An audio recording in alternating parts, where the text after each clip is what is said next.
6 hygiene habits they think are normal, but actually reveal a narcissist. Picture this for a second.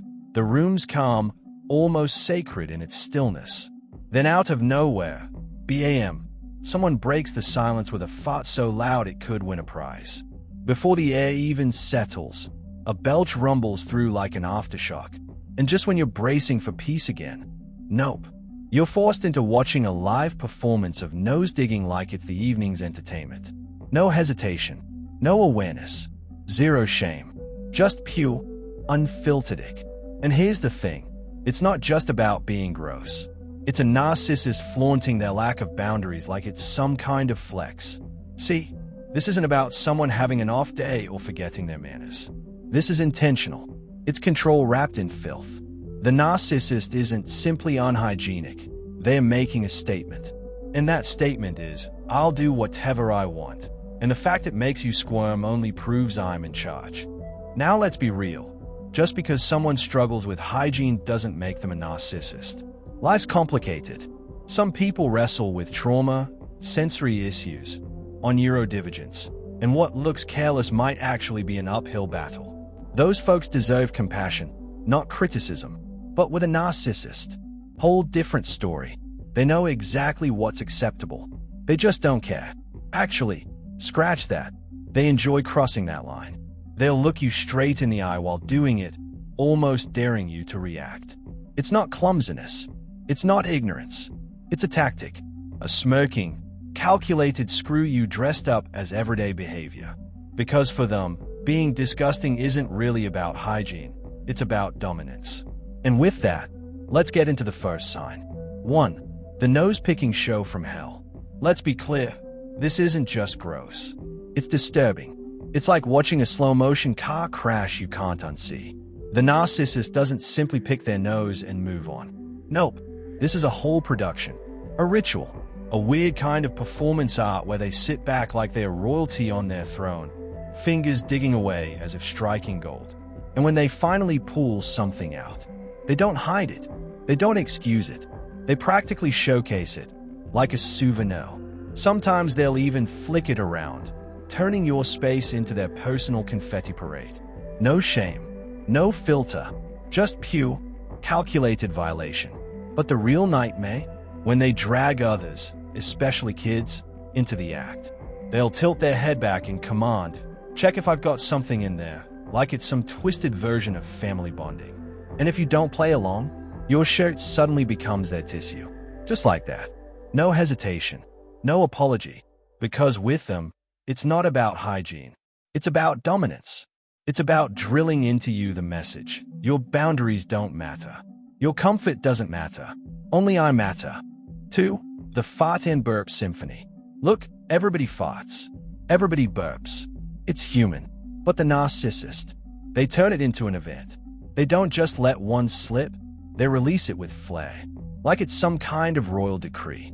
They'll wait until the table's quiet, until conversation hits a pause, or worse, right in the middle of a meal, and then boom. A fart, a burp, a sound that fills the room and sucks out every ounce of peace. And then comes the smirk, the smug little chuckle, maybe even a casual, "What?" It's natural. That's the giveaway. Because it's not the sound that matters, it's your reaction. They want to see you flinch, squirm, shift in your chair, wishing you could disappear. That discomfort, that's their victory lap. This isn't clumsy manners. This isn't some oops, it's slipped. No, this is strategic. They want you uncomfortable. They need that tension, that awkwardness, that little ripple of disgust. It feeds them. For them, it's not digestion. It's domination. It's war, disguised as body functions. 3. Grooming grenades and laundry landmines. Ever walk into a bathroom and think, did a wild animal shed its entire coat in here? That's what living with a narcissist feels like after they've had a simple trim.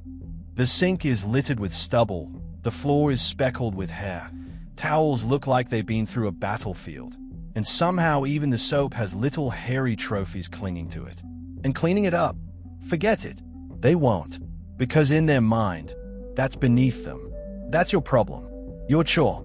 Your consequence for daring to share space with them. This isn't laziness. This is intentional. And then comes the laundry circus. Socks tossed like party confetti. Shirts hanging off chairs like forgotten skins. Underwear lying right next to the hamper but never inside it, as if crossing that last inch would shatter their ego.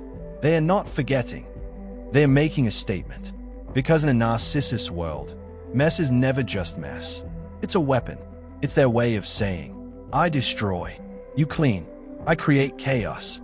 You exist to fix it. 4. Hygiene is theater. Smelling good only when it counts. Here's the twisted thing. Narcissists don't actually hate showers. They just don't see the point unless there's a crowd to impress. When no one's watching, they marinate in their own stench like it's a private rebellion. Days can go by without soap, shampoo, deodorant, or even a toothbrush in sight.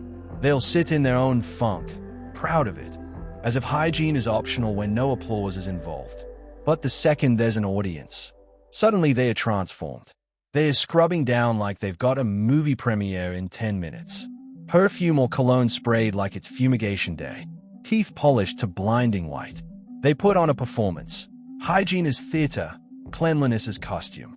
Because it's never about self-respect. It's about optics, applause, image. At home, you get the raw, unfiltered stink of neglect. But outside, the world gets a polished illusion. And that rotten double standard carries a message. You don't deserve the best version of me. Only strangers do. 5. Sharing isn't caring. It's a violation. Ever pick up your toothbrush and realize it's wet, but you haven't touched it? Yeah, that's not paranoia. That's the narcissist creeping into your space like it's their birthright. Your toothbrush, community property. Your comb, a free-for-all. Your expensive razor, a disposable toy. That $50 serum you bought for yourself. Just another bottle for them to leave uncapped, dribbling down the counter like some careless signature. This isn't forgetfulness. It's intrusion. It's theft dressed up as what's yours is mine. And the worst part, they want you to notice. They want you to find your towel damp, your deodorant warm, your skincare smeared. Because every time you discover it, you're reminded, your body, your space, your boundaries don't exist here. They do. And you're just a bystander with nicer shampoo. This isn't hygiene. This is dominance. A psychological shakedown wrapped in lotion and toothpaste. 6. Dirty dishes, rotting food, and filth as a flex. Now let's talk about the kitchen, the narcissist's final battleground. This isn't about someone forgetting to clean up. This is about refusing. About planting their flag in the middle of a pile of crusted plates and saying, this is mine, and you'll deal with it. Half-drunk coffee cups breeding mold on the nightstand? Check. Random fork buried in the laundry hamper? Absolutely. Pizza box under the couch with its own ecosystem? Standard issue. And when the smell finally creeps in, when the bugs arrive like invited guests, they shrug. Or wise. They make you feel ridiculous for even caring. Because to them, filth isn't shameful. It's a power move. A greasy, rotting way of saying, I make the mess. You clean it. That's the order of things. It's not clutter. It's not mess. It's a weapon.